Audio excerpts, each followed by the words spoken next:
Notre solidarité et nos vifs remerciements aux autorités et au peuple de la Guinée pour leur hospitalité.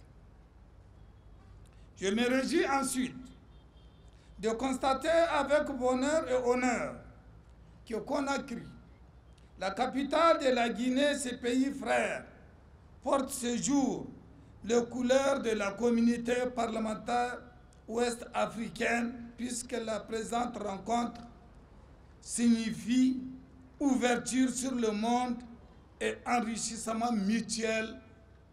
Considérez que vous avez les représentants des 15 États membres de la communauté.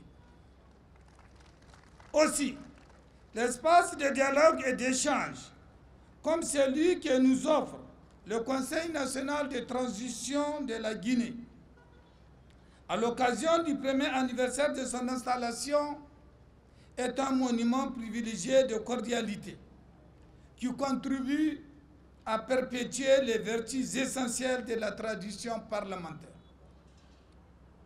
Honorable président du Conseil de transition de la Guinée, chers participants, je commence mon mot de solidarité avec le propos de Jean-Jacques Rousseau, célèbre philosophe genevois du XVIIIe siècle, qui disait en ces termes, je cite, « Un peuple est toujours le maître de changer ses lois, même les meilleures. » Au demeurant, le pouvoir accordé à un peuple peut l'amener à se donner une nouvelle constitution ou à modifier la constitution existante.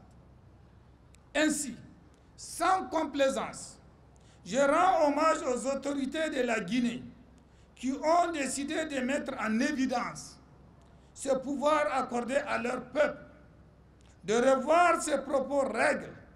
Je vous demande donc de les applaudir. Néanmoins, sans complexe, je me porte à croire que l'arbre ne doit pas cacher la forêt.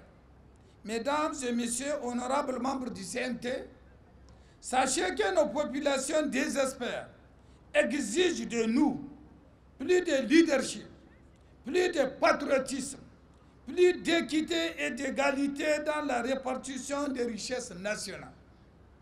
Le monde vous observe, la CEDEAO s'impatiente, le peuple guinéen s'inquiète, se pose des questions et vous êtes face à l'histoire qui jugera.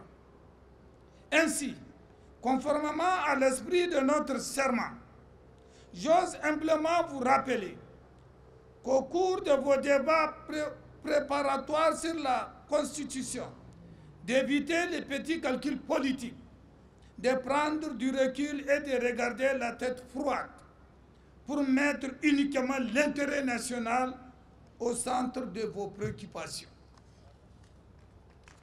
Pour ce faire, les décisions que vous prendrez engagent la Guinée et son peuple, et vous en assumerez donc la responsabilité devant ce peuple et devant l'histoire.